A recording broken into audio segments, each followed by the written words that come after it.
साजी India team computer institute में आपका स्वागत है। बारी बारी से हमारे इंस्टीट्यूट में कुछ ट्रेनर भी हैं जो बच्चों को या स्टूडेंट्स को ट्रेनिंग देते हैं।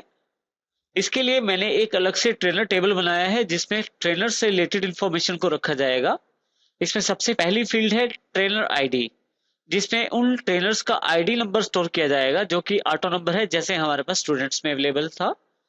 इसी तरह से दूसरी जो फील्ड है वो है ट्रेनर के नाम से related trainer name. T name मैंने इसका नाम रखा है क्योंकि आपको पहले से पता है कि जो नेम वर्ड है आप उसका यूज नेम फील्ड के लिए नहीं कर सकते क्योंकि पहले से रिजर्व वर्ड है, तो इसलिए मैंने इसका नाम टी नेम रख दिया है। आप इसकी जगह फर्स्ट नेम लास्ट नेम भी प्रयोग कर सकते हैं। इसकी जो डेटा टाइप है वो भी टेक्स्ट अवेलेबल है। इसके बाद हमारे पास तीसरा जो फील्ड अवेलेबल है वो एड्रेस के रूप में, इसकी डेटा टाइप भी टेक्स्ट है, सिटी की भी टेक्स्ट है और स्टेट की भी टेक्स्ट है, बिल्कुल वैसे ही जैसे स्टूडेंट टेबल के अंतर्गत थी। यहाँ हमारे पास डेट ऑफ ज्वाइनिंग दी गई है, वो डेट जिस डेट के अंतर्गत हमारे पास उस ट्रेनर ने ज्वाइनिंग की थी। इसकी जो डेटा टाइप है वो डेट एंड टाइम है। हमारे पास वो डेट भी है जब उसने हमारा इंस्टीट्यूट छोड़ा, तो उसके लिए डेट ऑफ लिविंग का अलग से कॉलम अवेलेबल है, अलग से फील्ड अवेलेबल है। उसके अंतर्गत भी जो डेटा टाइप है वो भी डेट एंड टाइम है। उसकी सैलरी से रिलेटेड इंफॉर्मेशन यहाँ है जिसकी डेटा टाइप नंबर है, क्योंकि हो सकता है मैं इस पे कुछ कैलकुलेशन करना चाहूं। और उसके पश्चात कॉन्टेक्ट है, अब इसको नंबर या टेक्स्ट किसी में भी रख सकते हैं क्योंकि इस पे किसी भी प्रकार की कोई भी कैलकुलेशन मुझे नहीं चाहिए, तो इसको मैं टेक्स्ट में कन्वर्ट कर लेता हूं। और लास्ट में फोटो के रूप में एक फील्ड अवेलेबल है जहां पे हमारे पास अटैचमेंट्स के रूप में उस ट्रेनर की फोटो अवेलेबल रहेगी। इसके लिए इस फील्ड की जो डेटा टाइप है वो अटैचमेंट है, जिसमें आप किसी भी फाइल को यहाँ पे जोड़ सकते हैं। नेक्स्ट टेबल बनाने के लिए हम क्रिएट टैब पे क्लिक करते हैं। यहाँ हमारे पास टेबल्स ग्रुप के अंतर्गत टेबल ऑप्शन अवेलेबल है। जैसे ही मैं यहाँ क्लिक करता हूँ मेरे पास यहाँ नेविगेशन पेन में देखिए टेबल 1 के नाम से एक और टेबल अवेलेबल हो गया है, और यहाँ पे दूसरी टैब के रूप में टेबल 1 बिल्कुल उसी स्थिति में अवेलेबल हो गया है जैसे हमारे पास डेटाबेस खोलते वक्त हुआ था, जहां से हमने अपना टेबल बनाया है। लेकिन अब की बार हम डेटा शीट व्यू में टेबल ना बना के दूसरे व्यू में, जिसे डिजाइन व्यू कहते हैं, उसमें टेबल बनाना सीखेंगे। उसके लिए हमारे पास यहाँ यदि आप ध्यान दें टेबल टूल्स के अंतर्गत फील्ड टैब के अंतर्गत हमारे पास व्यू ऑप्शन अवेलेबल है। व्यू के नीचे अगर आप कॉर्नर पे क्लिक करें, नीचे वाले बटन पे क्लिक करें, तो यहाँ पे दो व्यूज है। डेटा शीट व्यू जो आपके पास अभी अवेलेबल है, और डिजाइन व्यू पे क्लिक करते ही आपके पास एक बॉक्स अवेलेबल हो जाता है जिसमें अब जो टेबल 1 है उसका जो आप नाम रखना चाहते हैं वो आपसे पूछ रहा है। तो सबसे पहले हम इसको नाम देते हैं। मैंने टेबल का नाम रखा है ट्रेनर। जैसे ही मैं इसे ओके करता हूं, अब की बार मेरे पास जो व्यू ओपन हुआ है वो डिजाइन व्यू है। आपके पास यहाँ भी ये जानकारी मिल रही है कि ये डिजाइन व्यू है।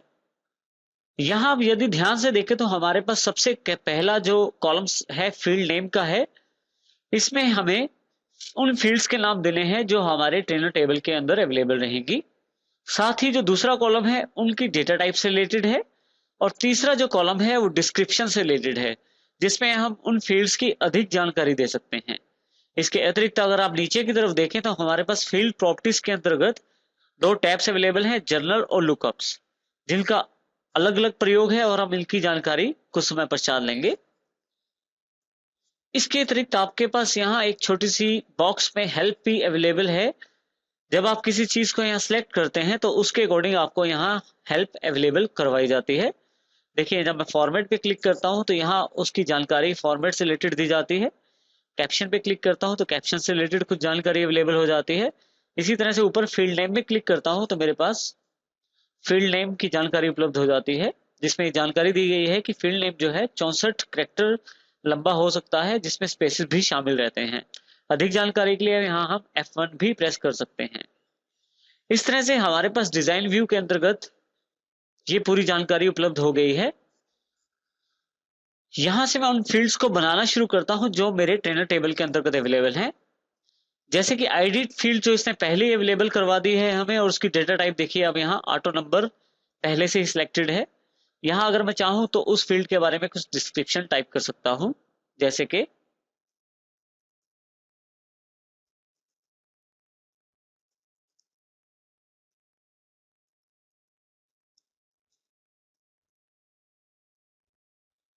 इसके अतिरिक्त दूसरे आप सेल पे सिलेक्ट कीजिए।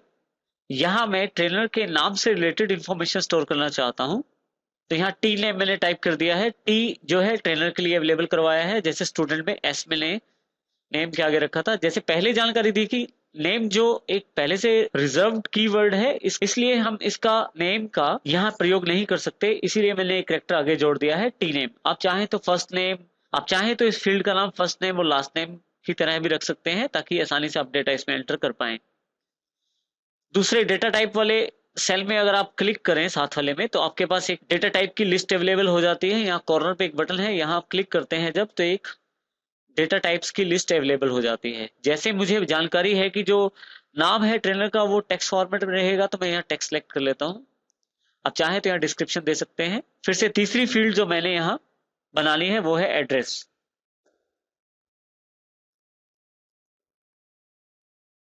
क्योंकि मेरे पास जो एड्रेस है वो भी टेक्स्ट फॉर्मेट में रहेगा, तो यहाँ मैं टेक्स्ट सेलेक्ट कर लेता हूँ। अगला मेरे पास जो फील्ड नेम है वो है सिटी। सिटी भी मुझे टेक्स्ट फॉर्मेट में चाहिए। स्टेट, स्टेट की जो डेटा टाइप है वो भी आपके पास टेक्स्ट में अवेलेबल है। नेक्स्ट फील्ड जो है वो है डेट ऑफ ज्वाइनिंग से रिलेटेड, जिस वक्त हमारे ट्रेनर ने हमारी जो इंस्टीट्यूशन है उसके अंतर्गत ज्वाइनिंग की।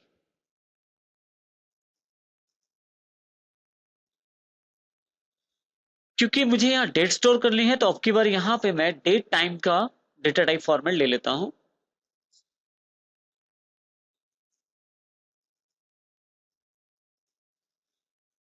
नेक्स्ट जो फील्ड नेम अवेलेबल है वो है डेट ऑफ लिविंग। मैं ये जानकारी भी रखना चाहता हूं कि अगर किसी ट्रेनर ने हमारा इंस्टीट्यूशन छोड़ा है या उसने वहां से क्विट किया है, तो उसके लिए उसकी जानकारी भी यहाँ डेट टाइम में रखी जाए। तो इसके लिए भी मैं डेट टाइम स्टोर कर लेता हूँ, वो डेट जब उसने हमारा इंस्टीट्यूशन छोड़ा।